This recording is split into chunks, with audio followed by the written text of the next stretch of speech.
When you look at the night sky, stars seem to flicker constantly. This effect has been observed for thousands of years and is one of the oldest recorded visual phenomena in astronomy. Yet the stars themselves are not changing. Their light output remains stable. The flickering that we see from Earth has a different cause. It happens because of the atmosphere surrounding our planet. A star emits light steadily. Each photon leaves its surface and travels through space in a straight line. In the vacuum of space, that light moves undisturbed. When it reaches Earth, it passes through layers of air with varying temperatures, densities, and pressures. These differences in the atmosphere cause refraction, the bending of light. Because air is never still, the bending changes rapidly, and the direction of the starlight shifts many times every second. Our eyes detect those changes as fluctuations in brightness. That process is known in physics as atmospheric scintillation. The amount of twinkling depends on several factors: how high the star is above the horizon, how turbulent the atmosphere is at the time, and how sensitive the observer's eyes or equipment are. Stars near the horizon appear to flicker more strongly than those directly overhead. That happens because their light has to travel through a thicker slice of atmosphere, encountering more turbulent air before reaching the observer. The more air the light crosses, the more it refracts and the more unstable it appears. To understand this clearly, consider how light behaves in water. If you place an object at the bottom of a swimming pool, you can see it clearly when the water is still. As soon as the surface begins to move, the object's image distorts and seems to dance. The same concept applies to starlight passing through the atmosphere. Instead of water waves, we're dealing with moving air pockets with different temperatures. Hot air expands and becomes less dense. Cold air contracts and becomes denser. These constant fluctuations create a complex pattern of refractive layers that distort the path of light continuously. This distortion occurs mainly in the troposphere, the lowest part of the atmosphere where weather takes place. The troposphere extends up to about 12 kilometers above Earth's surface. Wind, temperature gradients, and pressure differences in this region all contribute to atmospheric turbulence. As the light from a star enters these shifting layers, its apparent position on the sky changes slightly from moment to moment. To the naked eye, this movement looks like flickering.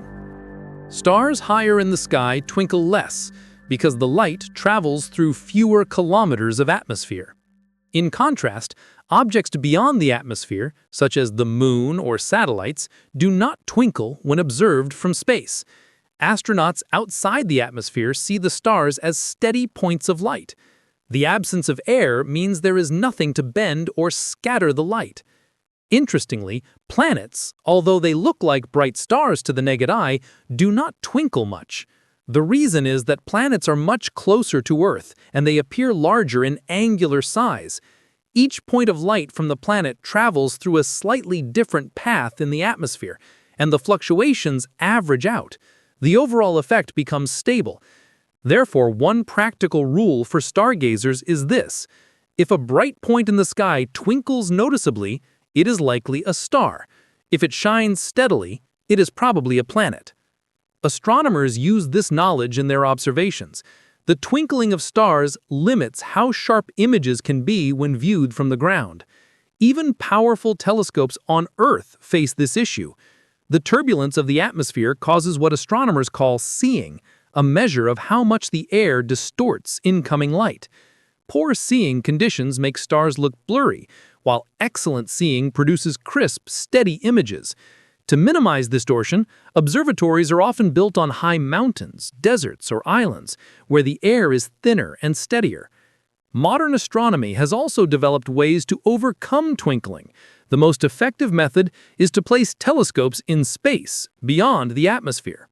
The Hubble Space Telescope, for example, orbits at about 540 kilometers above Earth, where the atmosphere no longer interferes. That is why Hubble's images are perfectly sharp. The James Webb Space Telescope, positioned even farther away, benefits from the same principle. For ground-based telescopes, engineers use a system called adaptive optics.